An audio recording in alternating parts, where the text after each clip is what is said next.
We were known as the Three Musketeers plus one: me, Ryan, Jack, and Bobby. Lainey was number 1+1 and later became my wife.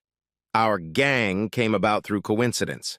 Our families lived in the same neighborhood. We were the same age and went to school in the same grade. Everything we did, good or bad, we did together. As kids, we played doctor and got to know the body parts of the opposite sex by exploring each other.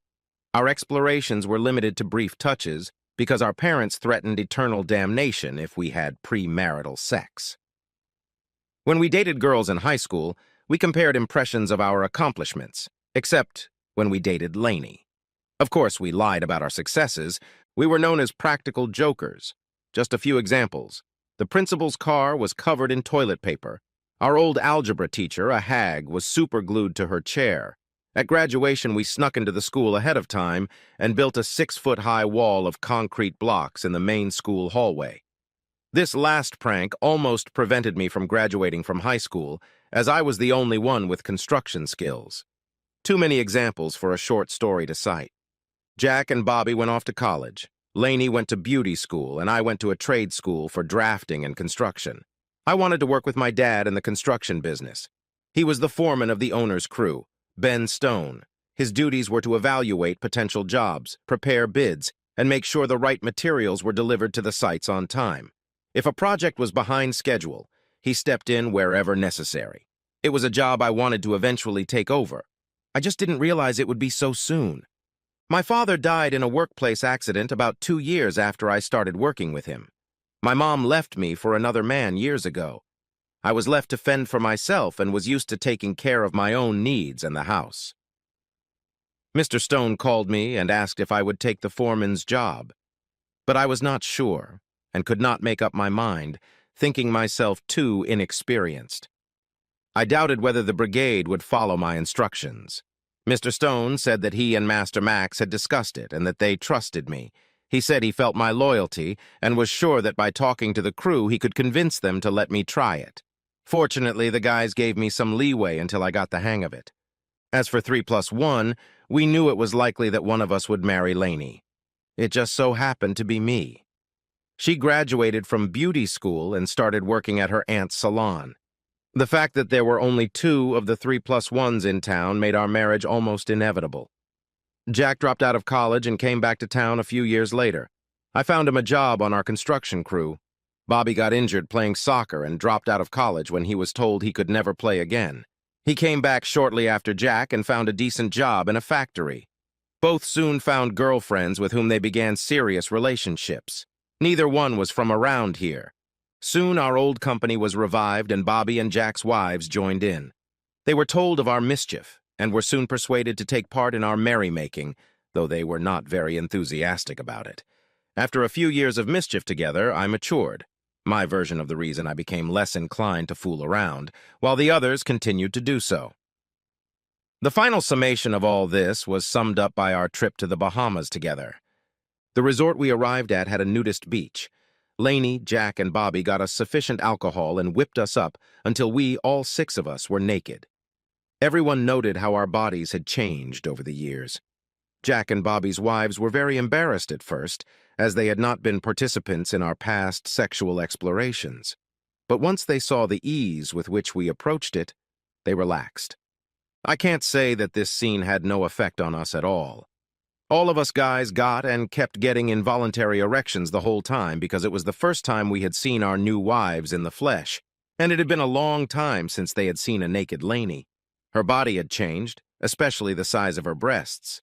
It seemed to me that Lainey, Jack, and Bobby had lustful expressions in their gazes, and the teasing we usually exchanged seemed to take on a whole different meaning when we were all naked.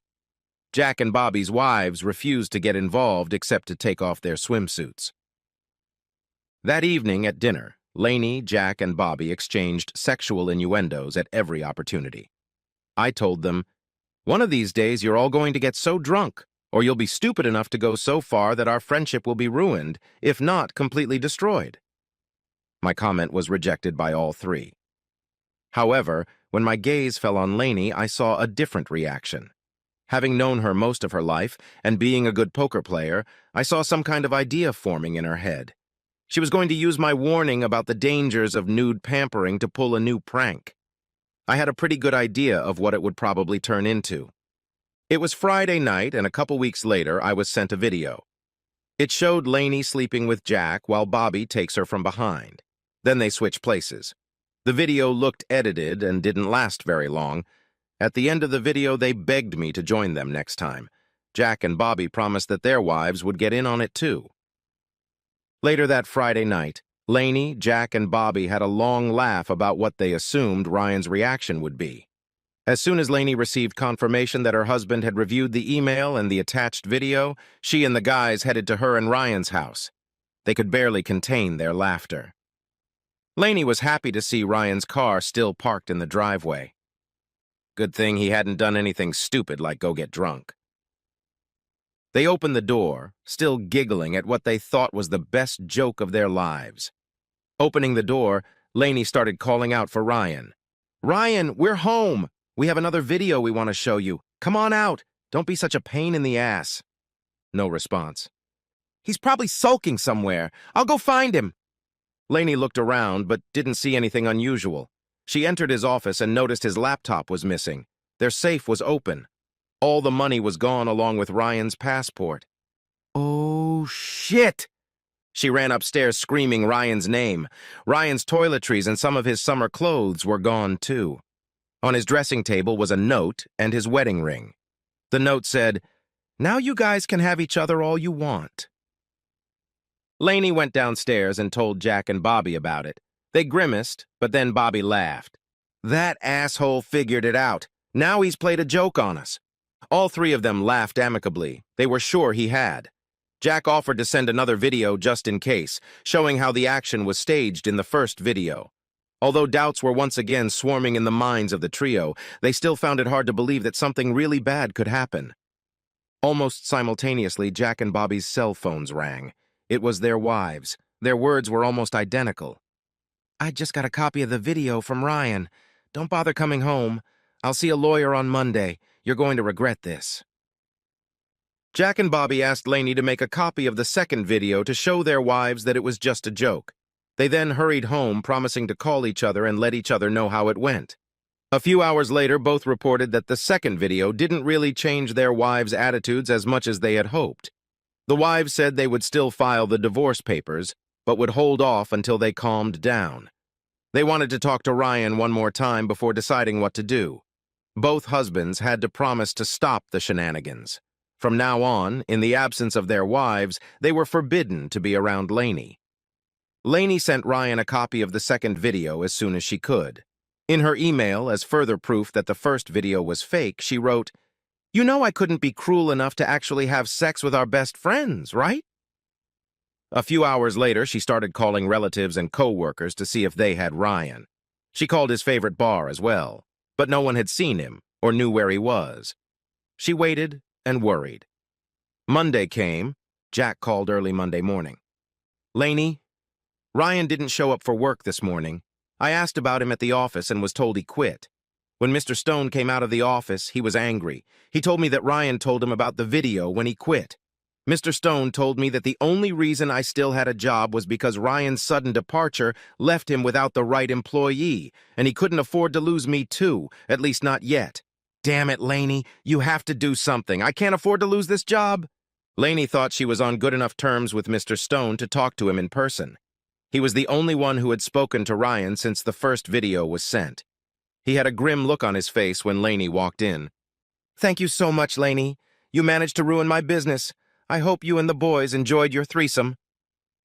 "Mr. Stone, it was a prank. We didn't actually do anything wrong. We made a second video showing how we faked the first one." Ryan reacted before he even saw the second video. "A prank? Having a threesome with your husband's best friends? You're just sick, girl, so who's laughing at this joke of yours?" "Right now, no one. We thought we could get to Ryan before he did something stupid." "Looks like you're the stupid one. Why are you here?" "When Ryan comes back, can he go back to his old job?" "If he comes back, he won't be rehired. According to company policy, anyone who quits without at least 2 weeks' notice will have a do not hire notation added to their personnel file. This morning, I added just such a note to his personnel file." But aren't there any exceptions? He was a good employee, wasn't he? He was a great employee, just like his father.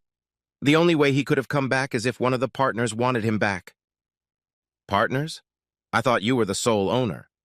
I own a controlling interest. I've brought in several partners over the years to provide capital for the business. Speaking of the business, I need to get back to it. Anything else? Lainey shook her head negatively and walked away. Lainey was really worried. All weekend she had been trying to call Ryan, but the calls went to voicemail. Today she tried again and got the message, "No longer in service." Maybe he was still accepting emails, so she tried texting him. She explained that it was a joke, as he could tell from the second video. She asked what was wrong with his sense of humor. She apologized and promised that she, Jack, and Bobby would make it up to him. She tried to blame him for the problems he had caused Jack and Bobby's marriage by sending the first video. There was no response for weeks. In those days, Lainey was busy. She found that her credit cards and ATM card no longer worked. Her cell phone was unplugged. She received notices that she was now solely responsible for the mortgage and would have to pay all of her utility bills. There was no money in any of the joint accounts she and Ryan had. All she had was money sitting in her personal savings account. Then came the notice that her name had been taken out of his life insurance policy and she was no longer listed in his will. Since he had quit his job, he no longer had health insurance. That meant Lainey didn't have it either. Lainey had to strain to open a current account and apply for new cards. She was afraid she might get divorce papers, but nothing had been sent to her yet. One day after work, Lainey came home and noticed she had an incoming email. The email was from Ryan. She opened it. "Lainey, I hope you and the boys are having fun. I'm sure they are. I really fell in love with that fake video. Congratulations to you, Jack and Bobby. Too bad I automatically deleted your emails for a few weeks. The video I attached was made when I still believed your video was real. I thought about destroying it and hoping you would never find out about it. But then I remembered how cruel your joke was. Now I don't care about that anymore. I intend to proceed as if your video is true. I hope you enjoy the attached video, although I doubt you'll enjoy it as much as I enjoyed making it." The video featured Ryan with two beautiful girls on a secluded beach with palm trees. They took off their tiny bikinis and showed off their perfectly tanned bodies without any tan lines. Ryan apologized that they weren't talking and said that here in Brazil they only spoke Portuguese. The girls then demonstrated that they knew how to use their gorgeous bodies. Several hot sex scenes with Ryan followed in various positions. At the end, Ryan said, "And now this is a sex tape." After the sexy part of the video ended, Ryan continued with this message. "I think by now you've realized that I took all of our money. It came to over $500,000. I was pleasantly surprised. You may have wondered why they didn't send you the divorce papers. That's for now. My plan is to notify you of the divorce as soon as my money runs out. These girls are expensive, and I've discovered that I like to gamble, so it shouldn't take too long. When I get back, I'll file for divorce, and you'll get half of nothing. Then I'll disappear and start working in construction unofficially. Lainey, I sincerely hope the so-called joke was worth it. Sorry about Jack and Bobby's wives, but it's the guy's fault as well as yours." That was the end of the video. Lainey was devastated. With only her paycheck and tips at the beauty salon as her income, she had to ask her parents for financial help. Even then, she had to change her lifestyle. She hoped that when Ryan returned, she could somehow convince him not to divorce and get their lives back in order. 2 months later, Ryan announced that he was broke and was coming home. He asked Lainey to set up a time and date to meet. He said his attorney would have the divorce papers ready by then. When he arrived, Lainey, Jack, Bobby, and their wives were already there. They were all sitting around the kitchen table. The pranksters immediately began apologizing and making promises.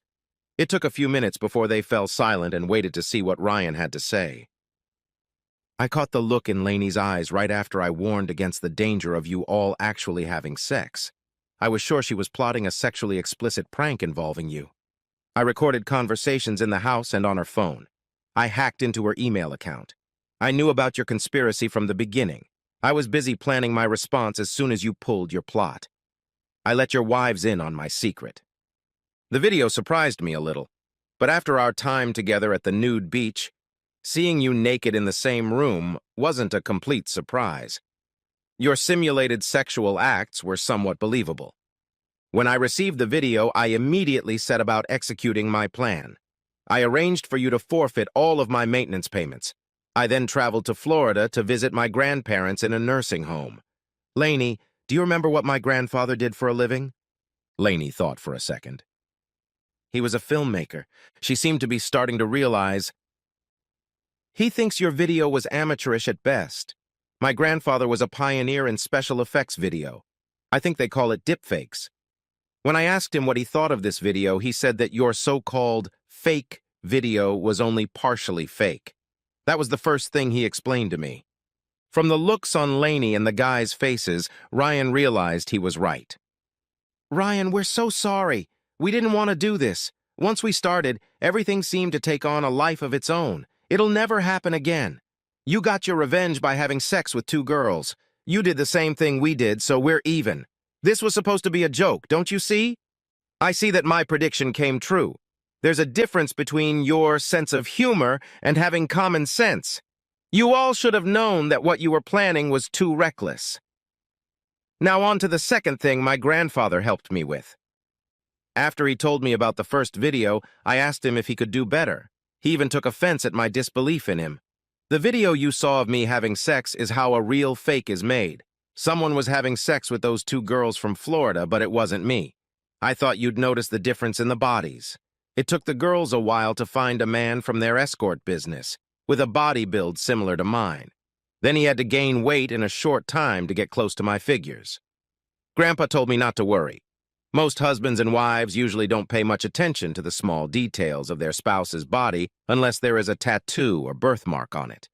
He said that removing body hair is just as helpful in hiding the truth. When I'm standing on the beach in front of a sex scene, you see another guy's body with my head on it. That was the body you thought was mine in the sex scenes. And yes, I have videotape proof, so you can't use adultery against me like I can in your case. But you took all our money and lost your job, Lainey interrupted. Nonsense. I took the money and invested it in Mr. Stone's business. He needed the capital increase to buy new equipment that would allow him to do twice as much work without hiring new staff. We'll return the money with interest as soon as possible, and as one of the partners, I can rehire myself. I can even give myself a raise. I'll get the family budget in order very quickly. Lainey smiled and exclaimed, You miserable son of a bitch! Heck, I think we deserve it. I, for one, am done with the shenanigans. I apologize to my husband and to all of you. I'm sorry. I'm just glad it's over and we're getting back to normal. Take your time. The guys' wives walked over to Ryan, sat on his lap, put their arms around his neck and kissed his cheeks. When I told the girls about your prank and my response, they wanted to get revenge. We had managed to abstain from sex until now, but after the divorce, we decided to live together. The wives and Ryan pulled out large sealed envelopes and handed them to their spouses. Shock, anger, and confusion took turns reflected on the trio's faces as they read the notice of divorce enclosed in each envelope. You see, a state of legal separation begins as of today. The girls and I are going to have a fun weekend. By the time we get back, you should have your stuff. You can find a place where your trio can continue their impractical pranks. If any of you resist divorce, we'll send the first video to everyone you know. He showed several pages of email addresses of everyone who might know anyone in the trio. After a few minutes of stunned silence, Ryan ended the meeting. Okay, girls, go home and pack your bags. Don't bother packing any pajamas. All 3 of them smirked. Now, Lainey remained seated at the kitchen table after the others left. Suddenly, she perked up. This is just a revenge prank, isn't it? Ryan thought for a moment. Do I have the right to act so cruelly now?